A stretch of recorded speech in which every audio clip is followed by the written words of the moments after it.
हरे कृष्ण.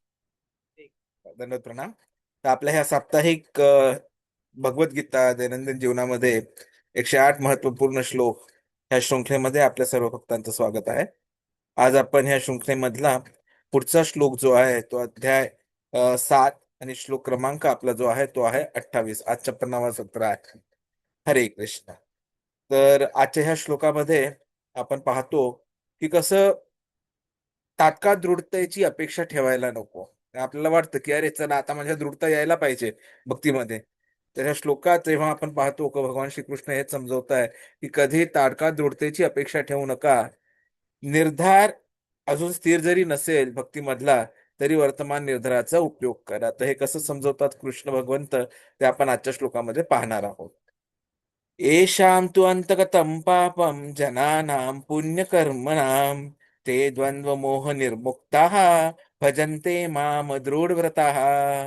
येषां तु अन्तगतं पापं जनानां पुण्यकर्मणां ते द्वन्द्वमोहनिर्मुक्ता भजन्ते मां दृढव्रताः। येषां तु अंतगतं पापं जनानां पुण्यकर्मणां ते द्वन्द्वमोहनिर्मुक्ताः भजन्ते मां दृढव्रताः. येषां तु अन्तगतं पापं जनानां पुण्यकर्मणां ते द्वन्द्वमोहनिर्मुक्ता भजन्ते मां दृढव्रताः। येषां तु अन्तगतं पापं जनानां पुण्यकर्मणां ते द्वन्द्वमोहनिर्मुक्ताः भजन्ते मां दृढव्रताः. येषां तु अन्तगतं पापं जनानां पुण्यकर्मणां ते द्वन्द्वमोहनिर्मुक्ता भजन्ते मां दृढव्रताः। हरे हरे कृष्ण। कृष्ण. कोणी वाचू इच्छितो हा श्लोक? नम्रता माताजी. हरे येस माताजी. हरे येषां तु अन्तगतं पापं जनानां पुण्यकर्मणां ते द्वन्द्वमोहनिर्मुक्ता भजन्ते मां दृढव्रताः। खूपच छान, हरे खूपच कृष्ण। छान. मंगला माताजी. हरे कृष्ण. अनुवाद तथा तात्पर्य अभयचरणारविंद भक्तिवेदांत स्वामी श्री प्रभुपादजींच्या द्वारे. जगद्गुरु श्रील प्रभुपाद की जय. ज्यांनी या जन्मी आणि पूर्वजन्मी पुण्यकर्मे केली आहेत आणि ज्यांची पापकर्मे पूर्णपणे नष्ट झाली आहेत ते द्वंद्वरूपी मोहातून मुक्त होतात आणि दृढ निष्ठेने माझ्या सेवेमध्ये युक्त होतात. तात्पर्य: जे दिव्य स्तराप्रत उन्नत होण्यास पात्र आहेत त्यांचा या श्लोकामध्ये उल्लेख करण्यात आला आहे. पापी, नास्तिक, मूर्ख आणि कपटी व्यक्तींना इच्छा आणि द्वेषाच्या द्वंद्वातून पार होणे अत्यंत कठीण असते. ज्यांनी आपल्या जीवनामध्ये धार्मिक विधिविधानांचे पालन केले आहे, ज्यांनी पुण्यकर्मे केली आहेत आणि पापकर्मे नष्ट केली आहेत, केवळ तेच भक्ती योग स्वीकारू शकतात आणि क्रमशः भगवंतांच्या विशुद्ध ज्ञानाप्रत उन्नत होऊ शकतात. त्यानंतर क्रमाक्रमाने ते समाधी अवस्थेत भगवंतांवर ध्यान करू शकतात. आध्यात्मिक स्तराप्रत उन्नत होण्याची हीच पद्धती आहे. अशी उन्नती कृष्ण भावनाभावित शुद्ध भक्तांच्या सत्संगामध्ये शक्य होते, कारण महान भक्तांच्या संघामध्ये मनुष्य मोहापासून मुक्त होऊ शकतो. श्रीमद भागवतात 5व्या स्कंदातील 5व्या अध्यायातील 2ऱ्या श्लोकात सांगण्यात आले आहे की जर खरोखरच मनुष्याला मुक्त व्हायचे असेल तर त्याने भक्ताची सेवा करणे अत्यावश्यक आहे. महत्त्वेनां द्वारम आहुः विमुक्तेः. परंतु जो विषयी लोकांचा संग करीत आहे तो प्रकृतीच्या अंधकारमय प्रदेशाकडे अग्रसर होत आहे. तमः द्वारम योषिताम संगीत संगमः. बद्ध जीवांचा मोहापासून उद्धार करण्याकरिताच सर्व भगवत भक्त या पृथ्वी तलावर भ्रमण करीत असतात. निर्विशेषवाद्यांना माहित नसते की भगवंतांच्या अधीन असणाऱ्या आपल्या स्वरूप स्थितीचे विस्मरण होणे म्हणजेच परमेश्वराच्या नियमांचे उल्लंघन आहे. जोपर्यंत मनुष्य आपल्या स्वरूप स्थितीमध्ये स्थित होत नाही तोपर्यंत तो भगवंतांना जाणू शकत नाही किंवा दृढ निष्ठेने त्यांच्या दिव्य सेवेमध्ये युक्त होऊ शकत नाही. ओम अज्ञानतिमिरान्धस्य ज्ञानाञ्जनशलाकया चक्षुरुन्मीलितं येन तस्मै श्रीगुरवे नमः.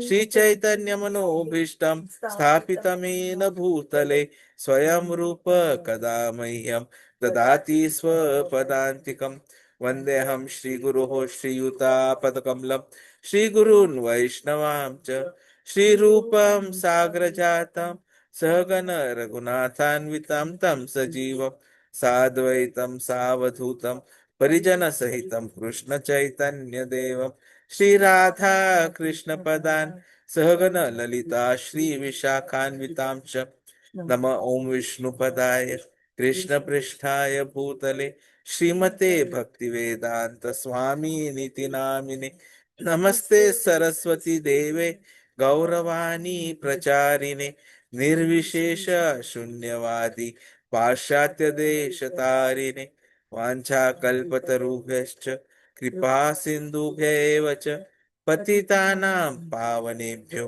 वैष्णवेभ्यो नमो नमः।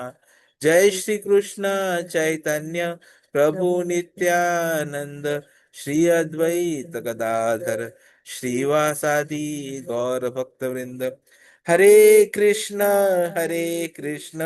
कृष्ण कृष्ण हरे हरे हरे राम राम राम राम हरे हरे हरे कृष्ण कृष्ण कृष्ण कृष्ण हरे हरे हरे राम राम राम राम हरे हरे हरे कृष्ण कृष्ण कृष्ण कृष्ण हरे हरे हरे राम राम राम राम हरे हरे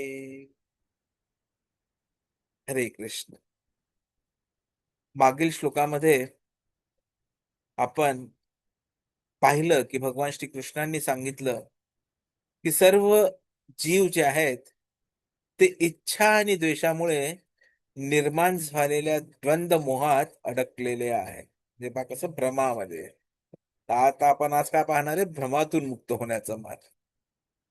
प्रत्येक जीव हा जन्मापासूनच मोहाच्या प्रभावाखाली येतो, त्यामुळे स्वाभाविक प्रश्न निर्माण होतो, जर सर्वजण भ्रमात असतील तर या भ्रमातून बाहेर कसे पडायचे? आणि याच उत्तर श्रीकृष्ण आजच्या श्लोकात देत आहे।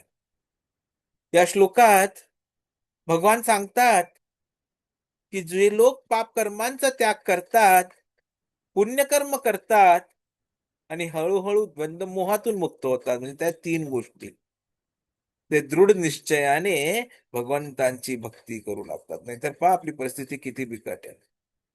आपण हे मागेही चर्चा केली होती की कसं आईच्या गर्भामध्ये जेव्हा आपण असतो तेव्हा त्या एवढूशा छोट्याशा जागेमध्ये असं असे हात पाय असे तिडे वाकडे करून कसं तरी आपण मॅनेज करत असतो, पाण्यामध्ये तरंगत असतो आणि आजूबाजूला सुवास देणारे आईचे आताडे आणि किडे जे आपल्या जे आहे स्किन आहे मऊ मऊ मुलायम अशी आपली ही त्वचा त्याला खाण्यामध्ये बघत। आणि अशा परिस्थितीमध्ये शेवटी आपण भगवंतांना प्रार्थना करतो की हे भगवंत बस खूप झालं रे देवा, मला आता तू यातून बाहेर काढ, मी परत अशा ह्या गर्भामध्ये जन्म घेऊ इच्छित नाही, मी बाहेर पडल्या पडल्या केवळ तुझी भक्ती करेन आणि परत भगवत धामामध्ये येऊन जाईल। भगवंत म्हणतात तथास्तु, आणि जन्म होतो आणि जन्म झाल्या झाल्या मायेचा प्रहार, आणि किती भयंकर प्रहार विचार करा। जन्म झाल्या झाल्या जर आपण रडलो नाही तर डॉक्टर आणि नर्स म्हणतात अरे हा दुःखालयात आलाय आणि रडत नाहीये, मारा याला। आणि असं उलट लटकवून आपल्या पाठीवर मारतात की रड रड रड,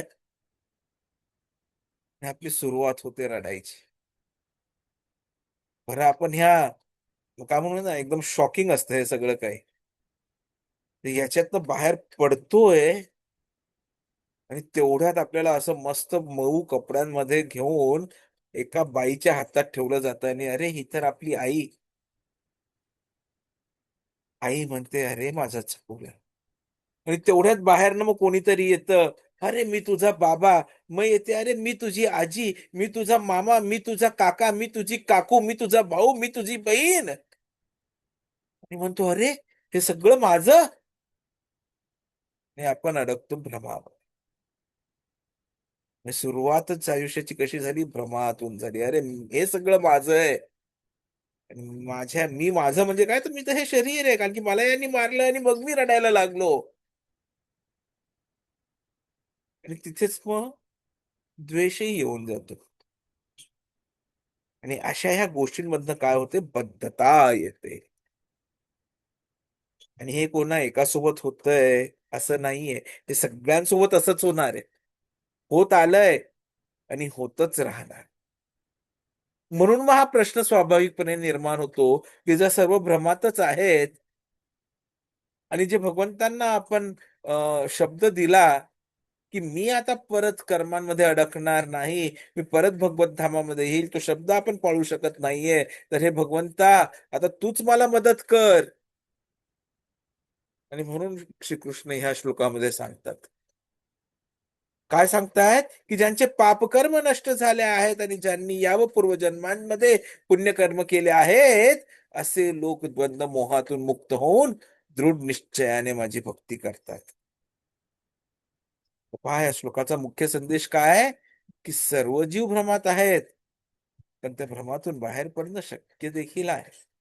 त्यासाठी करायचं काय, तर फक्त पाप कर्मांचा त्याग, पुण्य कर्मांचा स्वीकार, साधू संग आणि भक्तीचा सातत्यपूर्ण अभ्यास आवश्यक आहे. आणि मग हळूहळू जीव दृढ भक्तीमध्ये स्थिर. येषाम तु अंतगतम पापम, म्हणजेच काय, तर पापांचा अंत. भगवंत म्हणतायत, की ज्यांचे पाप समाप्त झाले आहेत. येथे अंतगतम, अंतगतम म्हणजे काय, तर पूर्णपणे समाप्त झालेले, हळूहळू कमी होत गेलेले आणि नंतर संपलेले. हे बघ, पाप म्हणजे फक्त बाह्य चुकीची कृती नाहीये. पाप म्हणजे अशी चेतना जी आपल्याला कृष्णापासून दूर नेते. जेव्हा मनुष्य वारंवार इंद्रिय तृप्तीमध्ये गुंततो, अनियंत्रित जीवन जगतो, भगवंतांच्या नियमांचा भंग करतो आणि भौतिक आसक्तीमध्ये अडकतो ना, तेव्हा त्याची चेतना जी आहे ती अस्थिर असते. आणि मग ह्याच सर्व गोष्टींमुळे पापकर्म होतात, आणि अशा अस्थिर मनाने दृढ भक्ती करणं देखील कठीण होऊन जातं, अशक्य होऊन जात. आणि म्हणूनच भगवंत सांगतायत की कसं याच्यातून बाहेर यायचं. जनानाम पुण्य कर्मणाम, आता इथे पुण्यकर्मांचं महत्व सांगतायत का, भगवंत म्हणतायत, ज्यांनी पुण्यकर्म केले आहेत. श्री प्रभुपाद स्पष्ट करतात, की हे पुण्य फक्त त्या जन्माचे नसून अनेक जन्मांचे असते. परंतु इथे एक अत्यंत महत्वाचा मुद्दा आहे, की पुण्यामुळे थेट भक्ती मिळत नाही. त्यामुळे असा विचार करू नका, की मी पुण्यकर्म केले तर मला भक्ती मिळेल. नाही, भक्ती मिळते केवळ शुद्ध भक्तांच्या कृपेने. मग पुण्याचं कार्य काय? पुण्याचं कार्य हे आहे, की पुण्य आपल्याला अशा स्थितीत आणतो, जिथे आपण साधुसंग स्वीकारू शकतो, भक्तांचं महत्व ओळखू शकतो, भगवंतांविषयी ऐकण्याची इच्छा निर्माण होते. आणि म्हणूनच भगवंतांचं कार्य काय, तर सर्व भक्त ह्या पृथ्वीवर भ्रमित जीवांना उद्धार करण्यासाठी फिरत असतात. हरे कृष्ण कृष्ण कृष्ण हरे हरे, हरे राम राम राम हरे हरे. आपण आता पुढच्या हप्त्यापासून भागवतमचे सुद्धा पहिल्या स्कंदातील पहिल्या अध्यायातील पहिल्या श्लोकापासून चर्चा करून आपल्या ह्या युट्यूब चॅनलवर सगळे व्हिडिओज येणार. तुम्ही जे लाईव्ह जॉईन करू इच्छिता 20-20 मिनिटासाठी, ते जॉईनही करू शकता, कारण की तिथे ह्या विषयावर अजून जास्त चर्चा झाली आहे. आता ह्या श्लोकावर श्री विद्याभूषण यांनी एक अत्यंत महत्वाचा आणि सुंदर मुद्दा उपस्थित केला. ते एक प्रश्न उपस्थित करतात की जर सर्व जीव भ्रमात जन्म घेत असतील तर मग भक्ती कोणाला मिळणार? त्यांनी त्याचं उत्तर असं दिलं की ज्यांच्यावर महान भक्तांची कृपा दृष्टी पडते त्यांची पापे नष्ट होतात. श्रुतीमध्ये सांगितलंय की भगवान विष्णूचे सेवक ह्या जगात भ्रमित जीवांना शुद्ध करण्यासाठीच भ्रमण करतात. म्हणजेच काय, तर साधू संघ हा आध्यात्मिक जीवनाचा प्रवेशद्वार आहे आणि भक्तांची कृपा जीवाला भ्रमातून बाहेर काढते. आणि म्हणून साधू संघाचं एवढं महत्व आहे आणि एवढं मोठं कर्तव्य साधू संघाला करायचं असतं. ते द्वंद्व मोह निर्मुक्ता, म्हणजे काय, तर द्वंद्व मोहातून मुक्तता. आता द्वंद्व म्हणजे काय, तर सुख दुःख, लाभ हानी, मान अपमान, इच्छा द्वेष, या द्वंद्वांमुळे जीव सतत अस्थिर असतो, राहतो. मागच्या हप्त्यात मम्मीने अर्घ्यसखी शिरोमणी माताजींनी खूप सुंदर रीतीने आपल्याला हे समजवलं आणि त्याच्यात आपल्याला सांगितलं की कसं श्रीकृष्णांनी सांगितलं होतं की इच्छा आणि द्वेष यामुळे सर्व जीव भ्रमित होतात. तिथे भगवान काय सांगतायत की जेव्हा मनुष्य पाप कर्म सोडतो आणि पुण्य कर्म करतो तेव्हा हळूहळू त्याचा मोह कमी होतो. आता तीन गुण आणि द्वंद्व यांच्यामध्ये खूप महत्वाचा संबंध येतो का, कारण की द्वंद्व तीन गुणांमध्येच असतात. जसं तमोगुणामध्ये हिंसा, व्यसन, आळस, उदासीनता, नकारात्मकता. आता अनेक पोरांनी नीटची परीक्षा दिली आहे, जेईची परीक्षा दिली आहे, त्यांच्या घरामध्ये ही नकारात्मकता त्यांच्या आई वडिलांची, अरे असं नाही झालं, एवढे मार्क आले तर काय व्हायचं. ते सर्व काय आहे, तमोगुणाचं लक्षण आहे. आणि रजोगुणामध्ये काय, तर स्पर्धा, अहंकार, अस्थिर इच्छा आणि अतितान. जसं मुलांनी घेतलं असणार आहे, बापरे त्याच्यापेक्षा मला एक मार्क तरी जास्त मिळवायचा आहे, पळापळ पळापळ. आणि सत्वगुणामध्ये शांती, विवेक, संतुलन. तरीही सत्वगुणामध्ये देखील द्वंद्व असतात, पण ते वास्तवाच्या अधिक जवळ असतात. तर मग प्रश्न असा पडतो की जर सर्व गुणांमध्ये आहे तर द्वंद्वमुक्त अवस्था केव्हा येते? तर जेव्हा जीव भगवत भक्तीत स्थिर होतो आणि आध्यात्मिकतेमध्ये प्रवेश करतो, ट्रान्सेंडेंटल, तेव्हा काय होतात, द्वंद्वमुक्त अवस्था. आणि मग त्याचा परिणाम, भजन्ते माम दृढव्रतः, दृढ निश्चयी भक्ती. पहा इथे भगवान भक्ती सुरू करणे याबद्दल बोलत नाही, ते बोलत आहेत की स्थिर, सातत्यपूर्ण, दृढ भक्तीबद्दल. भक्ती कोणत्याही अवस्थेत सुरू होऊ शकते. उदाहरणार्थ, कोणी मद्यधुंद अवस्थेत जरी असला आणि भक्तांच्या कीर्तनात नाचू लागला तरी त्याने काही प्रमाणात भक्ती केलेली असते. परंतु खरी भक्ती केव्हा, जेव्हा दररोज मंगळ आरतीला उठणं, नियमित जप करणं, सातत्याने सेवा करणं, आणि यासाठी मन स्थिर असणं आवश्यक आहे. म्हणून भगवंत सांगतात, पाप कर्माचा त्याग आणि पुण्य कर्मांचा स्वीकार केल्याने भक्ती स्थिर होते. काल आम्ही एका भक्ताचं चरित्र ऐकत होतो घरामध्ये. तर हिज होलीनेस गौर गोविंद स्वामी महाराजांचे ते भक्त होते, इंडोनेशियातले भक्त. तर चर्चेमध्ये जानकीनाथ जानकीनाथ प्रभूजी, तर चर्चा अशी होती की आपण सेवा करतो, तर सेवा केल्याने भक्ती होते का फक्त जे नवविधा भक्ती सांगितली आहे त्याने भक्ती होते, काय केल्याने आपल्याला परत भगवत धामामध्ये प्रवेश मिळेल? नाही तर काही लोक विचार करतात, चला मी आता इथे मंदिर झाडतोय तर माझी सेवा झाली म्हणजे माझी भक्ती झाली.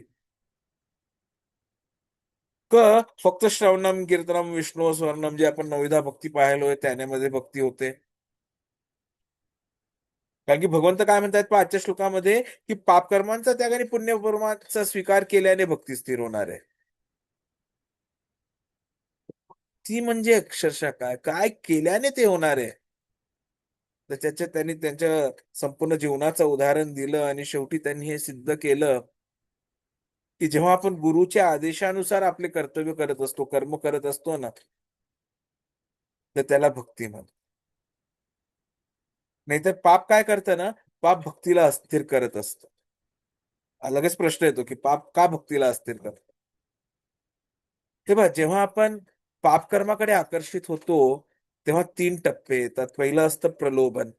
हे करू का नको करू? दुसरा स्तर असतो पतन. मन पाप कर्मामध्ये गुंततं. आणि तिसरा स्तर असतो पश्चात्ताप. मी असे का केले? मग पुन्हा प्रलोभन येते, पुन्हा पतन, पुन्हा पश्चात्ताप आणि यामुळे चेतना स्थिर राहत. म्हणून पाप कर्मांचा त्याग म्हणजे भक्तीच्या प्रक्रियेला कार्य करण्याची संधी देणे. आणि हा पाप कर्मांचा त्याग केव्हा होतो? जेव्हा आपण गुरुच्या आदेशानुसार गुरुने जे काही कार्य दिलं असेल ते करायला सुरुवात कर. आता प्रश्न असाही पडतो, प्रत्येकाला गुरु बोलतात का? प्रत्येकाशी गुरु संवाद साधतात का? बोलवून सांगणार का? अरे साधू संघ इकडे ये. चल तू हे कार्य कर. तर त्याची आवश्यकता नसते. आपल्या हृदयातील परमात्मा, गुरुच्या हृदयातील परमात्मा दोघेही सारखे असतात. आपल्या मनात काय चाललंय, आपण काय करतोय, हे आपल्या गुरुला आपोआप माहीत असतं. आणि गुरु जेव्हा आपल्याला दीक्षा देतात, तेव्हाच आपल्याला आदेश देत असतात आपल्या नावाच्या स्वरूपामध्ये. सखी शिरोमणी. सखी म्हणजे काय? मैत्रीण. आणि मैत्रिणींमध्ये सर्वश्रेष्ठ. तर काय झाला अर्थ की बाबा तू सगळ्यांशी मैत्रिणीप्रमाणे वाग. सगळ्यांना ह्या सखी शिरोमणी अर्थात राधा राणीकडे घेऊन येऊन चल. किंवा साधू संघ म्हणजे साधू संघाचे जे कार्य आहेत ते तू कर.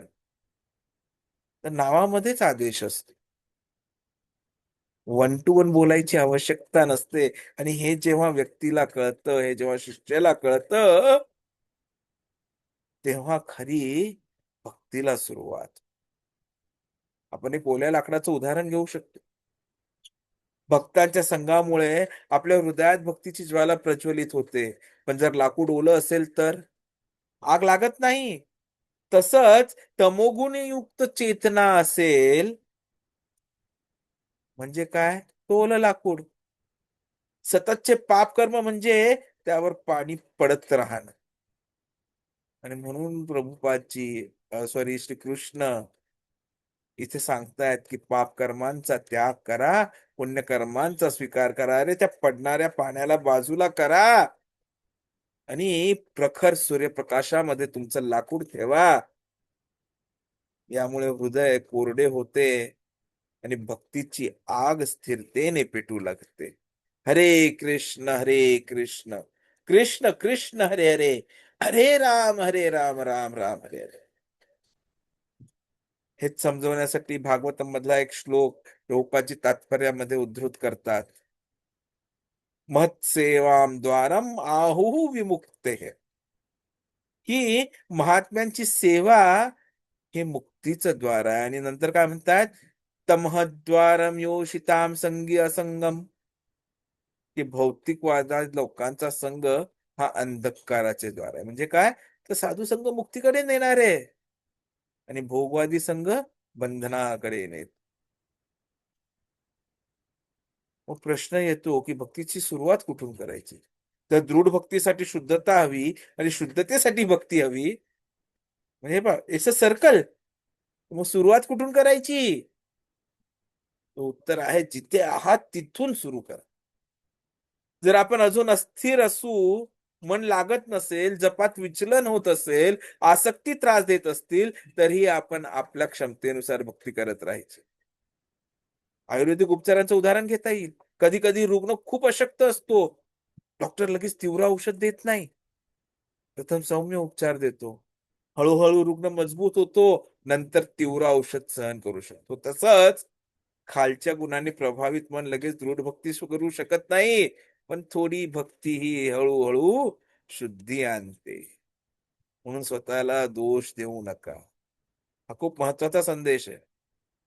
जर आपण बद्धतेवर, कंडिशनिंगवर विजय मिळवू शकत नसू, तर बद्धतेला, त्या बद्धतेमुळे, कंडिशनिंगमुळे स्वतःलाच मारू नका. कधी कधी आपण अपराधीपण, न्यूनगंड, नकारात्मकता यात अडकतो. आणि मग जी थोडी भक्ती असते किंवा आपण करू शकतो तीही सोडून देतो. त्यामुळे भगवान इथे काय सांगतात, की सध्याच्या क्षमतेनुसार भक्ती करा. प्रार्थना करा, कृपा मागा, सातत्य ठेवा. आणि तेच सातत्य पुढे द्रुत भक्तीत रूपांतरित होईल. भक्तीचा कोणताही एक अंग देखील शक्तिशाली आहे. जर एखादा भक्त जपात स्थिर असेल किंवा श्रवणात किंवा सेवेत, तर त्या एका अंगाची स्थिरता देखील हृदय शुद्ध करते. आणि त्या शुद्धतेमुळे इतर अंगांमध्येही स्थिरता येते. तर शिकण्याचे मुख्य मुद्दे काय? तर हा श्लोक जो आहे तो त्या परलौकिक स्थितीसाठी पात्रता स्पष्ट करते. पाप कर्माचा त्याग, पुण्य कर्म, साधू संघ आणि दृढ निश्चय. इच्छा द्वेषांच्या द्वंद्वातून कोण बाहेर पडू शकत नाही? तर पापी, नास्तिक, मूर्ख, कपटी. आणि आध्यात्मिक स्थितीत जाण्याची प्रक्रिया काय? तर नियमांचे पालन, पुण्यकर्म, पापकर्मांचा त्याग, भक्त संघ आणि सातत्यपूर्ण भक्ती. आणि भ्रमातून मुक्ती कशी मिळते? महात्म्यांची सेवा, भक्त संघ आणि कृष्ण भाव. आणि निर्विशेषवादी हे समजू शकत नाही की आपण भगवानांचे अधीन सेवक आहोत आणि भगवंतांनी जाणण्याचा मार्ग म्हणजे प्रेममय सेवा. तर निष्कर्ष हाच की श्रीकृष्ण इथे अत्यंत आशादायी संदेश देतात. ते असं म्हणत नाहीत की पहिले पूर्ण शुद्ध आणि भक्ती करा. ते काय सांगतायत? जिथे आहात तिथून सुरू करा. जरी निर्धार अजून पूर्ण स्थिर नसला तरी वर्तमान निर्धाराचा उपयोग करा. सातत्य ठेवा, भक्त संग करा, पाप कर्म कमी करा, पुण्य कर्म वाढवा. आणि मग हळूहळू द्वंद्व मोह निर्मुक्ता भजन्ते माम दृढता. दृढ दृढ भक्तीमध्ये स्थिर. हरे कृष्ण. एक छोटस काव्य याच्यावर करू इच्छितो. भ्रमाच्या या अंधारातून कृष्ण नाव दीप झाला. पापांचे जे भटले, भक्तीचा सूर्य उगवला. थोडी भक्ती, थोडा निर्धार, एवढाच आरंभ पुरेसा. साधू संघाच्या कृपा वर्षे जीव होई हरिमय असा. पडत उठत चालत राहा, नका स्वतःला दोष देऊ. कृष्ण कृपेच्या त्या प्रवाहात हळूहळू अंतःकरण धू. द्वंद्व मोह सारे जाईल, हृदय होईल शांत निर्मळ. दृढ वृत्ती होऊन शेवटी जीव धावेल चरणा कमळ. हरे कृष्ण. धन्यवाद.